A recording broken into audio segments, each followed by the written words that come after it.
When my parents told me not to judge a book by its cover, they were unknowingly sending a message about Jandek. His album covers may seem uninteresting, but if you give him a fair chance, you will find that it gets worse from there. However, my parents were surprised to see me digest his music after the initial bitterness, just like how I eat salty licorice. Back when I became a fan, I knew there was some mystery behind the album covers, but I figured my time was better spent pondering the music.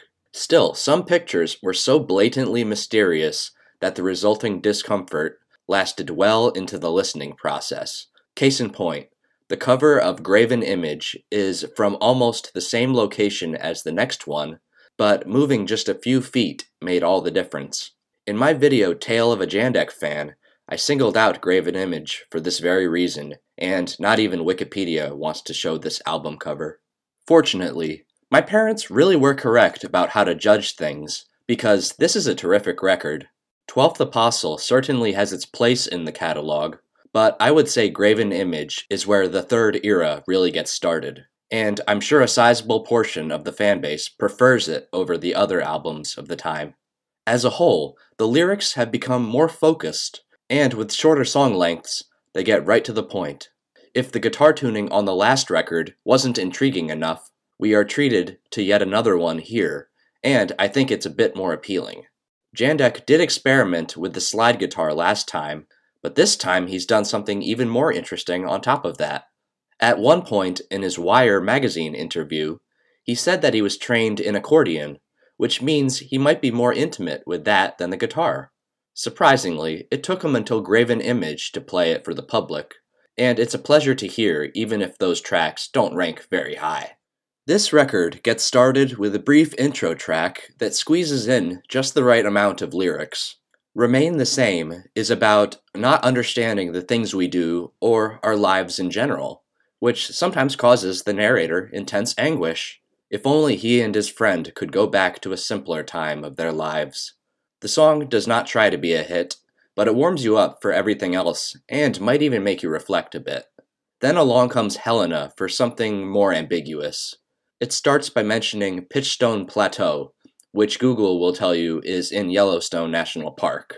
Therefore, the title possibly refers to Helena, Montana, which is roughly 5 hours from there. But since Jandek speaks of Helena as if it's a person, we can't know for sure. Wherever he is, the air is thin and he's had a lot to drink.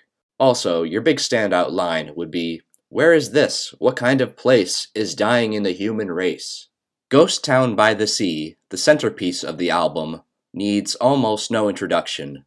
Way back on my 6 and 6 review, I said Point Judith was the first of 2 songs to mention that location, and now we finally reached the second. You can hear both in Jandek on Corewood, but Ghost Town by the Sea has the advantage of A, being the first song in the movie, and B, having an actual video of the location to go with it. Plus, the lyrics actually feature the words Point Judith, so it would make sense for people to mix these songs up. This one gets you hooked with a little guitar lead in the intro, before Jandek sets the scene. Apparently, the lyrics are inspired by a diary, which either belonged to him or it was an historical artifact. The words describe the surroundings, like all the driftwood waiting to be collected and burned. The firewood for the fire has drifted from sea. Names and colors decorate the flames. So it's essentially an update on the original Point Judith. However, this shorter version stays focused on the surroundings. I can't say which song is better just yet, but what counts is that Ghost Town by the Sea set the bar pretty high for the third era. After the main event is A Real Number, Jandek's debut as an accordionist. If you treat it as an interlude, it's a welcome addition to the album, even if it sounds like he's having a seizure towards the end. However, he pushes his luck by immediately playing another short song, and it doesn't really contribute anything except speed.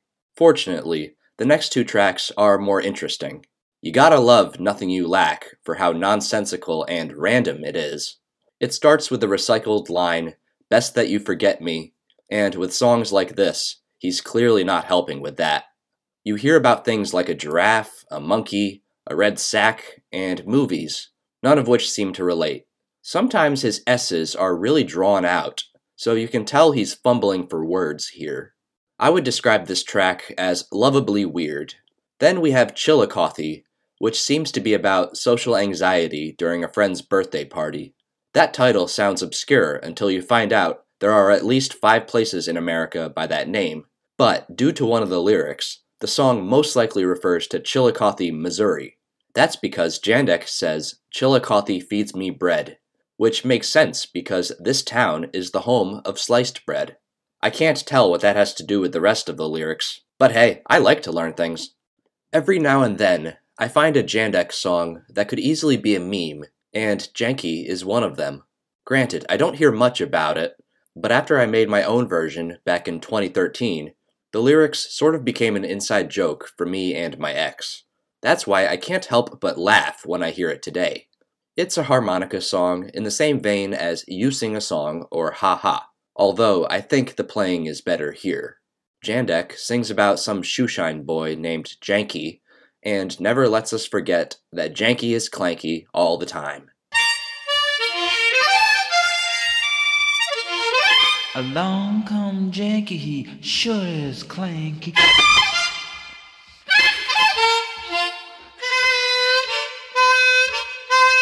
That Janky is clanky all the time.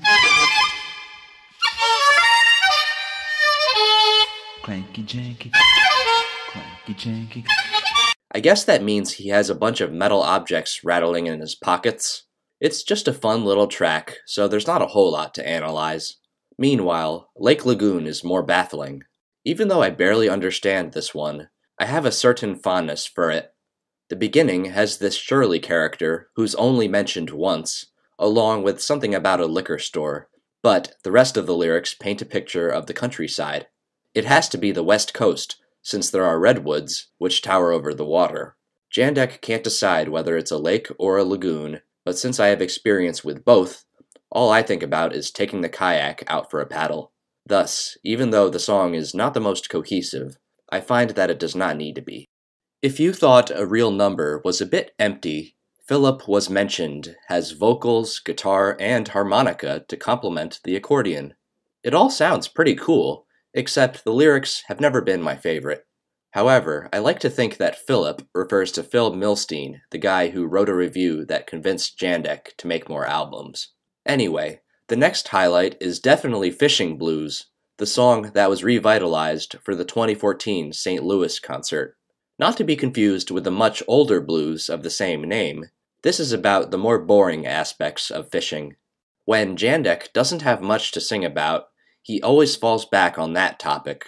Out on the water, he's stuck waiting around with lousy bait that no fish seem to want, and his luck doesn't get any better no matter where he rows. If this is no pleasure cruise, as he puts it, he must really be needing some fish. I honestly haven't done any fishing in almost a decade, but I always love when a Jandek song is relatable in some way.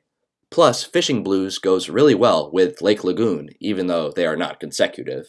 The end of Graven Image awkwardly features 2 songs with similar titles, but Going Away, My Darling is the essential one. It is both the longest track and the only one with slide guitar.